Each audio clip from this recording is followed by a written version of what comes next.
Of the forearm brachial muscles, three flexors, biceps brachialis and coracobrachialis, are in the anterior compartment and supplied by the musculocutaneous nerve, and one extensor, the triceps brachii, is in the posterior compartment and supplied by the radial nerve. The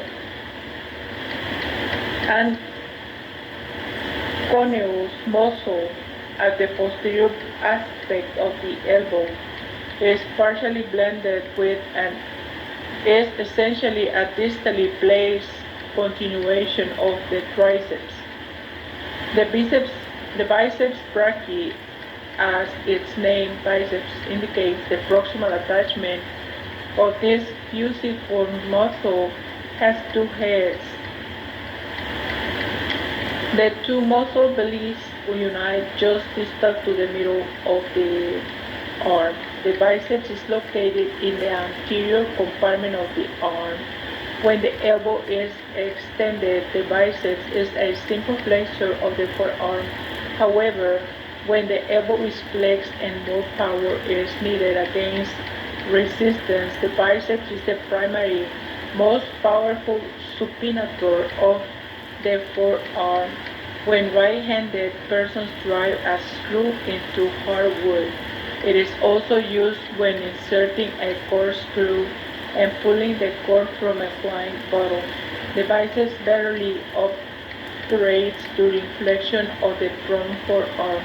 The rounded tendon of the long head of the biceps crosses the head of the humerus within the cavity of the glenohumeral joint. The tendon, surrounded by synovial membrane, descends in the tubercular groove of the humerus. A broad band, the transverse humeral ligament, passes from the lesser to the greater tubercle of the humerus and converts the intertubercular groove into a canal. The ligament holds the tendon of the long head of the biceps in the groove. Distally, the tendon attaches to the tuberosity of the radius.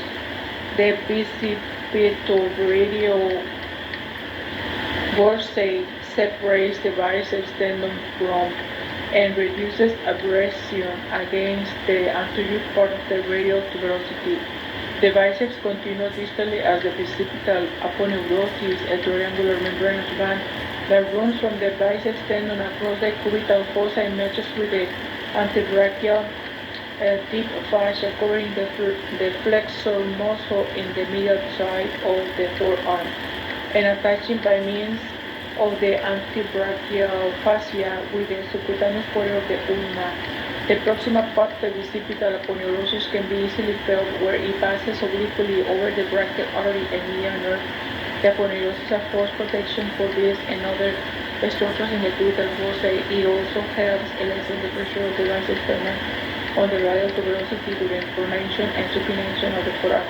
Approximately 10% of the people have occurred to the biceps arising of the supermedial part of the brachius with which it is clenched.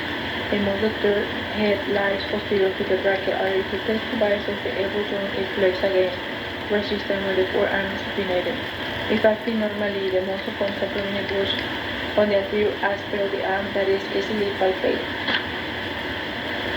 Take a look in your atlas, the muscles of your forearm and the structures of the arm. Then we have view the dissection of the right arm, the veins, and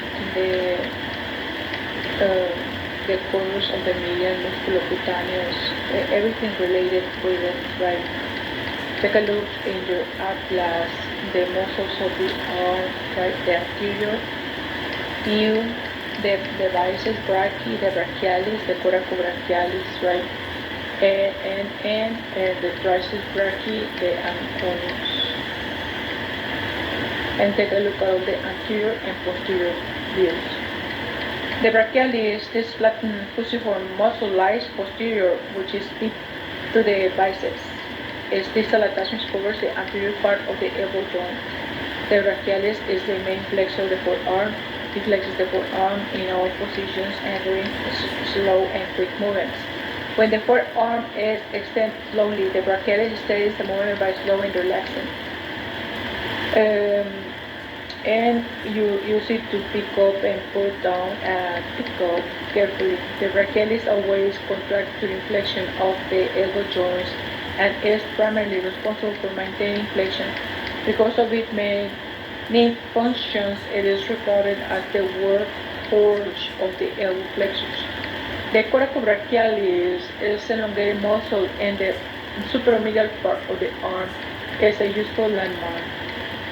For example, the musculocutaneous nerve pierces it, and the distal part of its attachment indicates the location of the nutrients foramen of the humerus. The coracobrachialis helps flex and abducts the arm and stabilizes the glenohumeral joint. With the deltoid and long head of the triceps, it serves as a shunt muscle. Resists downward dislocation of the head of the humerus, the median nerve, and all the tibiobranchia. Brachial artery might run deep to the coracobrachialis and be compressed by it. Right. Take a look at the superficial dissection of the cubital fossa. The triceps brachii is a large fusiform muscle located in the posterior compartment of the arm. As indicated by this name, the triceps has three heads, long, lateral, and medial. The triceps is the main extensor of the elbow joint.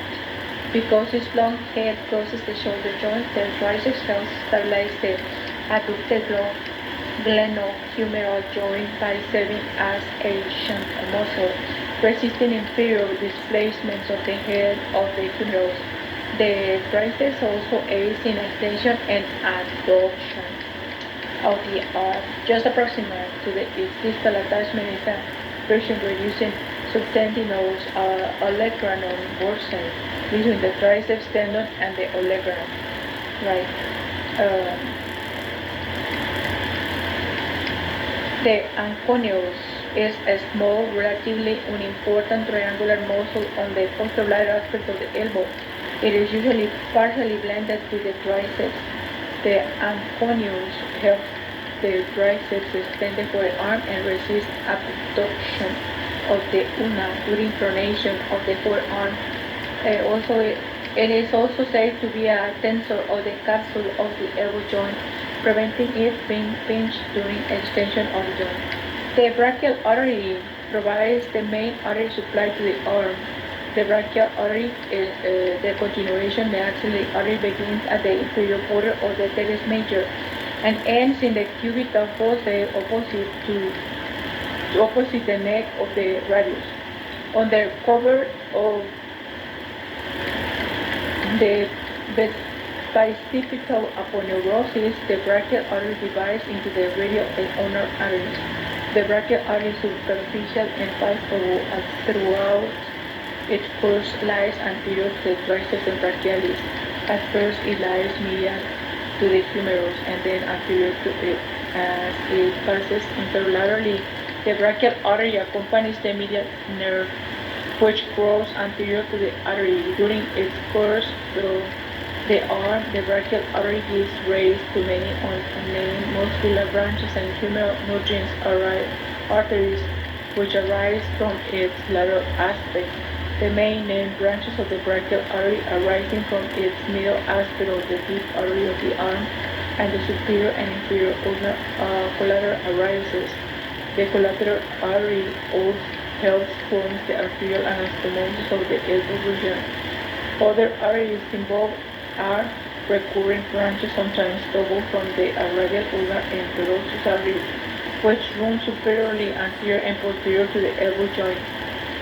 These arteries anastomose with descending articular branches of the deep artery of the arm and the ulnar collateral arteries. Right.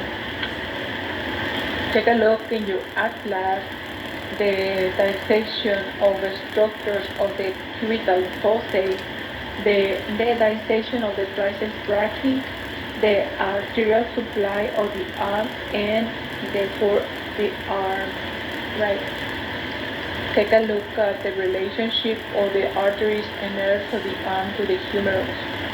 The deep artery of the arm, the largest branch of the brachial artery, has the most superior origin. The deep artery accompanies the radial nerve throughout the radial groove and passes around the body of the humerus.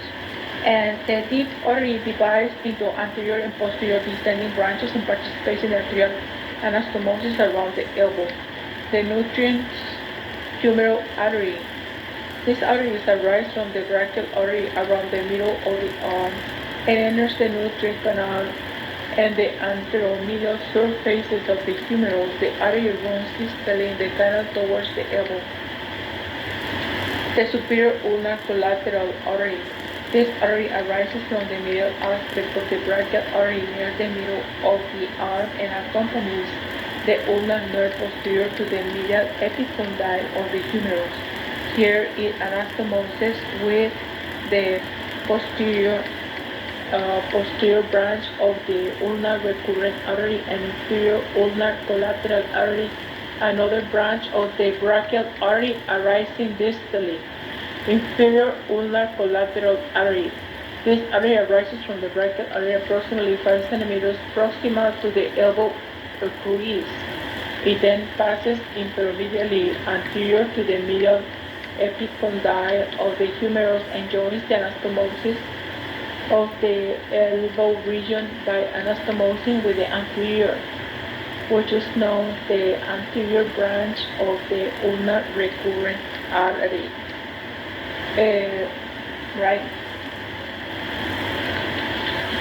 And the veins of the arm, two sets of veins, superficial and deep, anastomose freely with each other. The superficial veins are in the subcutaneous tissue, and the deep veins accompany the arteries. Both sets of veins have both, but they are more numerous in the deep veins than in the superficial veins.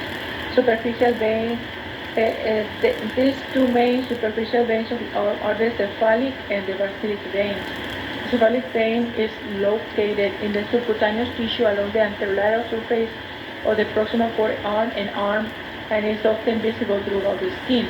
The cephalic vein passes superiorly between the deltoid and pectoralis major in the deltopectoral groove and then in the deltopectoral triangle, where it empties into the termination of the axillary vein. The basilic vein is also located in the subcutaneous tissue and passes on the medial side of the inferior part of the arm. Often it is also visible throughout the skin. Near the junction of the middle and inferior thirds of the arm, the basilic vein penetrates the brachial deep fascia and runs superiorly into the axilla, where it merges with the accompanying veins of the brachial artery to form the axillary vein. The deep veins, the pair veins accompanying the brachial artery and their frequent connections encompass the artery, forming an anastomotic network within a common vascular sheath. The pulsations of the brachial artery help move the blood throughout this venous network. The brachial vein begins at the elbow by union of the accompanying vein of the ulnar and radial arteries and end by merging with the basilic vein to form the axillary vein. The brachial veins contain both, not uncommonly, the deep veins showing the form one brachial vein during part of their course. The nerves of the arm, four main nerves pass throughout the arm: the median, ulnar, musculocutaneous, and radial. The median and ulnar nerves supply no branches to the arm. Musculocutaneous nerve, the musculocutaneous nerve, one of the terminal branches of the lateral cord of the brachial plexus, supplies all the muscles in the anterior, which are the flexor compartment of the arm. The musculocutaneous nerve begins opposite to the inferior border of the pectoralis minor. Pierces the coracobrachialis and continues distally between the biceps and brachialis in the interval between the biceps and brachialis. After supplying all these three of these muscles, the musculocutaneous nerve becomes the lateral cutaneous nerve of the forearm, which continues across the anterior aspect of the elbow to supply a large area of forearm skin. The radial nerve, the direct continuation of the posterior cord of the brachialis plexus, right, supplies all the muscles in the posterior compartment of the arm. The radial nerve enters the arm posterior to the brachialis artery, medial to the humerus, and anterior to the long head of the triceps. The radial nerve descends inferiorly with the deep brachial artery and passes around the humeral body in the radial groove. Before entering the groove, it gives branches to the long and lateral heads of the triceps. The branch to the medial head arises within the radial groove. When it reaches the lateral border of the humerus, the radial nerve pierces the lateral intermuscular septum and continues inferior in the anterior compartment of the arm between the brachialis and brachioradialis to the level of the lateral epicondyle of the humerus. The radial nerve then divides into deep and superficial branches. The deep branch of the radial nerve is entirely muscular and articular in its distribution. The superficial branch of the radial nerve is entirely cutaneous in its distribution and supplying sensation to the dorsum of the hand and digits. The median nerve, this major nerve of the arm, is formed in the axilla by the union of a lateral root from the lateral cord and a medial root from the medial cord of the brachial plexus. The median nerve runs distally in the arm, initially on the lateral side of the brachial artery until it reaches the middle of the arm, when it crosses to the medial side and contracts the brachialis. The median nerve then descends to the cubital fossa, where it lies deep to the bicipital aponeurosis and medial cubital vein. The median nerve has no branches in the axilla of the arm, but it supplies articular branches to the elbow joint. The ulnar nerve is the largest of the two terminal branches of the medial cord of the brachial plexus. It passes distally anterior to the triceps on the medial side of the brachial artery. Around the middle of the arm, it pierces the medial intermuscular septum with the superior ulnar collateral artery and descends between the septum and the medial head of the triceps. The ulnar nerve passes posterior to the medial epicondyle and medial to the olecranon to enter the forearm, posterior to the medial epicondyle, where the ulnar nerve is referred to in lay terms as the crazy bone. It is superficial, easily palpable, and vulnerable to injury. The ulnar nerve has no branches in the arm, but it supplies articular branches to the elbow joint. The cubital fossa. The cubital fossa is a triangular hollow area on the anterior aspect of the elbow. The boundaries of the cubital fossa are superiorly an imaginary line connecting the medial and lateral epicondyles. The medially, the pronator teres. Laterally, the brachioradialis. The floor of the cubital fossa is formed by the brachialis and supinator muscles of the arm and forearm respectively. The roof of the cubital fossa is formed by deep fascia, reinforced by the bicipital aponeurosis, subcutaneous tissue, and skin. The contents of the cubital fossa are terminal part of the brachial artery and the commencements of its terminal branches, the radial and ulnar arteries. The brachial artery lies between the biceps tendon and the medial nerve. Deep accompanying veins of the arteries, biceps brachii tendon, and median nerve. Take a look in your atlas, the surface anatomy of the cubital fossa, forearm, and head. The Superficially, in the subcutaneous tissue overlying the fossa are the median cubital vein, lying anterior to the brachial artery, the median and lateral brachial cutaneous nerves related to the basilic encephalic veins, and the deep and superficial branches of the radial nerve are within the floor of the fossa. The forearm extends from the elbow to the wrist and contains two bones, the radius and the ulna, which are joined by an interosseous membrane. Although then this fibrous membrane is strong, in addition to tying the forearm bones together, the interosseous membrane provides attachment for some deep forearm muscles. The head of the ulna is at the distal end of the forearm, whereas the head of the radius is at its proximal end. The compartments of the forearm, although the proximal boundaries of the forearm is defined by the joint planes of the elbow, functionally the forearm includes the distal humerus for the distal forearm, wrist, and hand to minimum both to maximize grip functionality. They are operated by remote control by extrinsic muscles having their bulky, fleshy, contractile parts located proximally in the forearm, distal from the site of action, with long, slender tendons extending distally to the operating side like long rods reacting to distant pulleys. Furthermore, because the structure on which the muscles and tendons act, wrists and fingers, have an extensive range of motion, a large amount of contraction is needed, requiring that the muscles have long contracting parts as well as long tendons. The forearm proper is not in fact long enough to provide the required length and sufficient area for attachments proximally.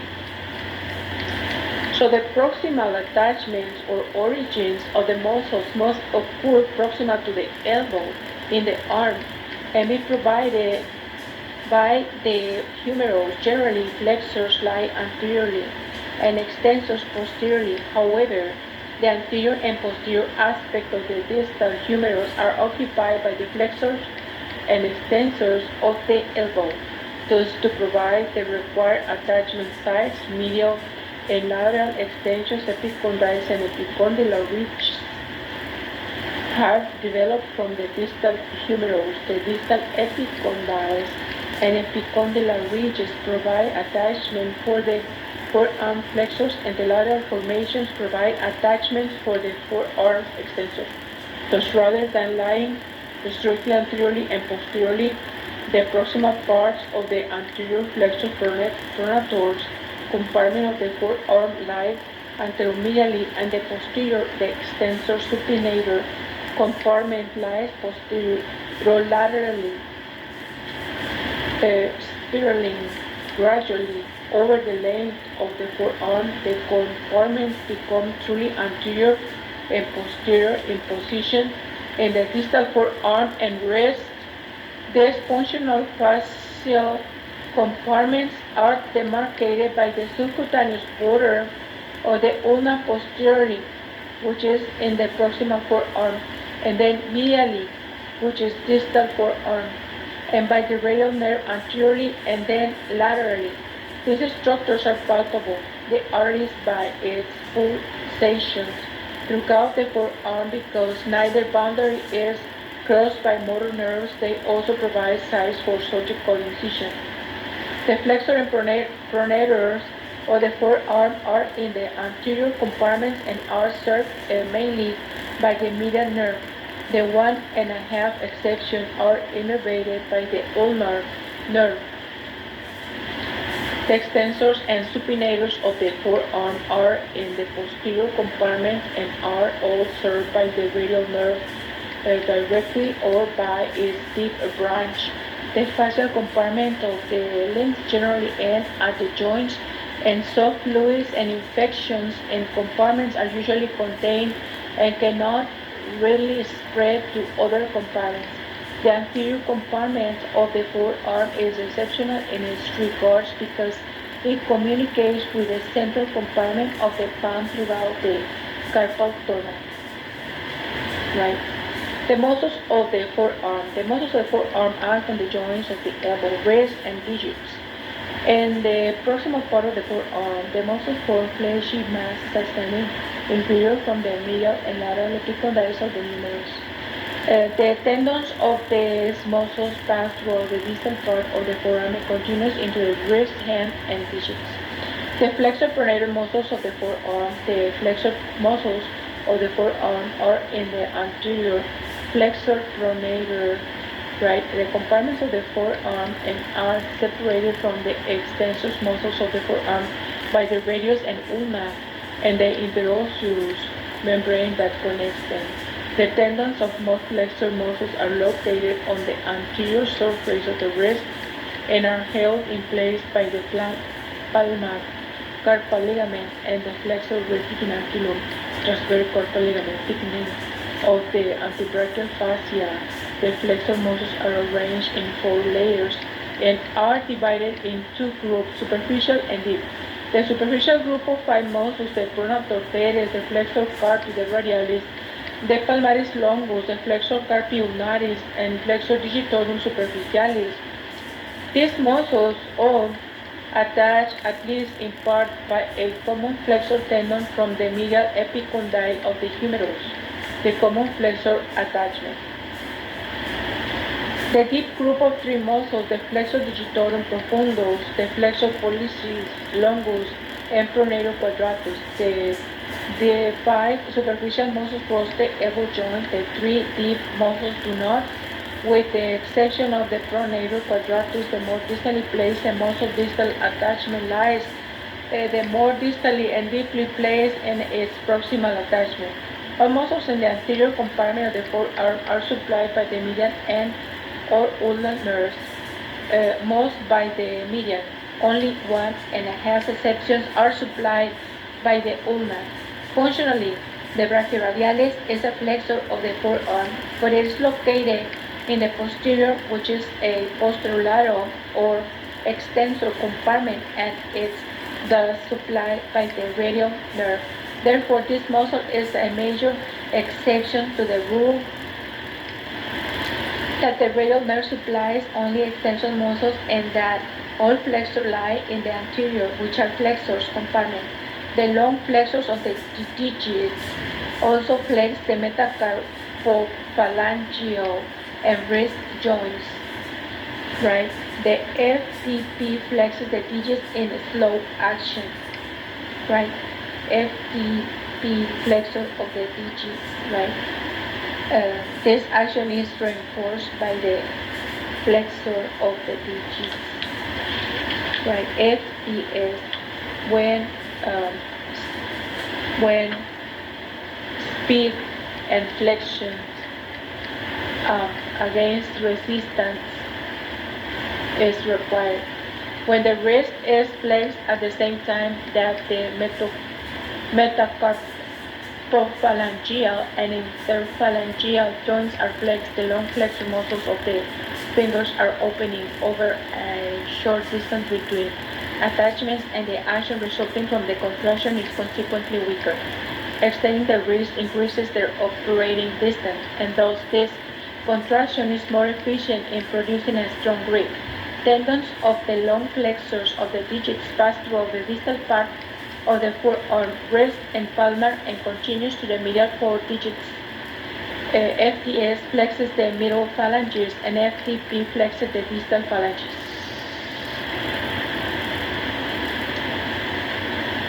Let us just stop right here and let us continue in a little bit later.